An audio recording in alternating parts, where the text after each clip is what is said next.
One of the things we do here is we are recording history. So when I tell you certain of these news outlets or leftists say what they say, that's one thing. But when you hear it from their mouths, it's quite another. And it's quite shocking. Many of these people are supposed to be straight news reporters.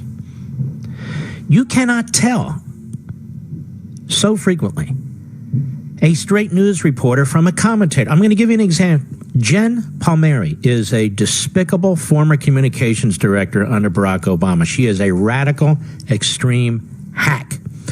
And she's on MSNBC today. And here's what she says. Cut 9, go. It was either President Bush or President Obama who had been leading at this moment. They would have called Hillary Clinton and Barack Obama, and the other reached out to CNN to express concern for their safety. And if you had seen one of those presidents speak about this today, and that it had been clear that the suspect was motivated by political rantings from this president. See that? See that? Motivated by political rantings from this president, as is pretty clear. Absolutely sick.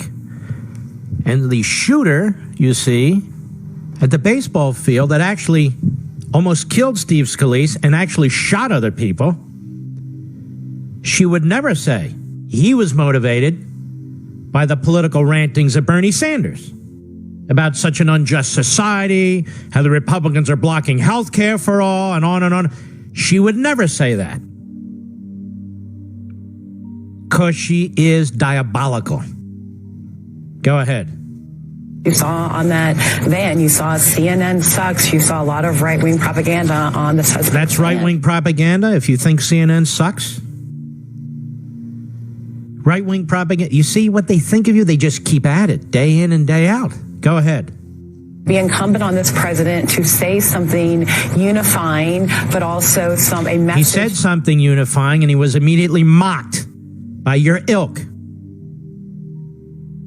You haven't given this guy a break since the day he announced his presidency, to run for president. You haven't given him a break at all. You've been mocking him, trying to humiliate him, trying to smear him, going after his taxes, going after his wives, ex-wives, his wife, going after his kids, going after his businesses, digging up whatever the hell you can. You never treated Obama this way.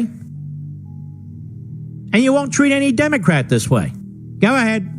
Side of the political of politics to say that we got to tone it down. We got to come together. And here she is, a bleeding heart left-wing hack, spewing, burping up her poison, talking about we have to tone it down. It's just incredible. Now, I'm not going to keep playing that because it's like waterboarding. I'm not going to do that to you at dinner time. But now here's Dana Bash. She's supposed to be a reporter, right? On CNN today. Cut 10, go. There's teleprompter Trump and there's Twitter Trump. And that was teleprompter Trump. Something that was written very carefully, very well by his... And by the way, there's teleprompter Dana Bash and there's non-teleprompter Dana Bash. Go ahead. And, presumably him too, doing what he should do, as you said, as president, talking about these despicable acts, that violence is never okay. The problem is what he didn't say, either in that teleprompter speech or on Twitter, which is, you know what? We all need to lower the rhetoric. Excuse me, he said that. But what you didn't like is he also told you to lower it. Bunch of narcissists. Go ahead. Because I, as president, have a big impact on people in what I say, just as the media have an impact, just as everybody else has an impact. Bernie Sanders has an impact, just as the nut job in Utah who sent the ricin packages and others. When Democrats speak, they have an impact. When the media speak, they have an impact.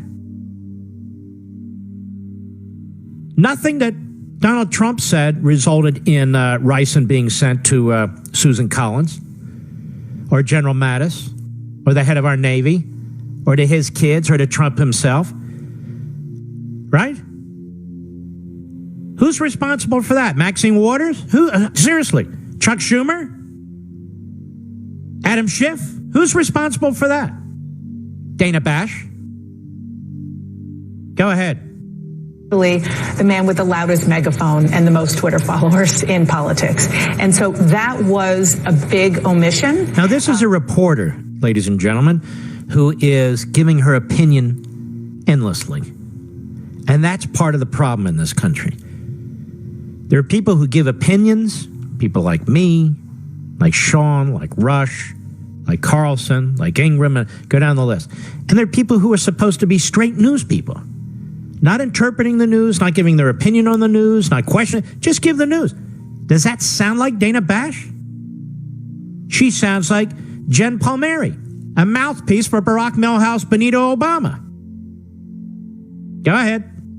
We have not seen him fill in that blank, and if anything, as you mentioned, he's gone the other way on Twitter. Go ahead. To continue to stoke animosity towards the media. He's not stoking animosity towards the media. You keep using this phrase, all of you bubbleheads do. You're stoking animosity towards the media because you're dishonest. You're intellectually dishonest. You know you're a liberal, Dana Bash. You know John Harris, your former husband. You know he's a liberal. You know Don Lemon is a radical kook. You know it. You know Jeff Zucker is a liberal who hates Trump. All of you on that phony network know who you are. You know what you're doing. And then you have these comments to make. Wow, there's animosity toward us. Of course he has animosity toward you, as do millions of other people. And we think for ourselves. It's not like the president snaps his fingers and all of a sudden, hey, sick him over at CNN. That's not it. I play your moronic statements. 8.5 million people on terrestrial radio hear you. Another 5 million people hear you on my podcast. We hear you. We know what you're saying. We are thinking smart American people, not what you think we are.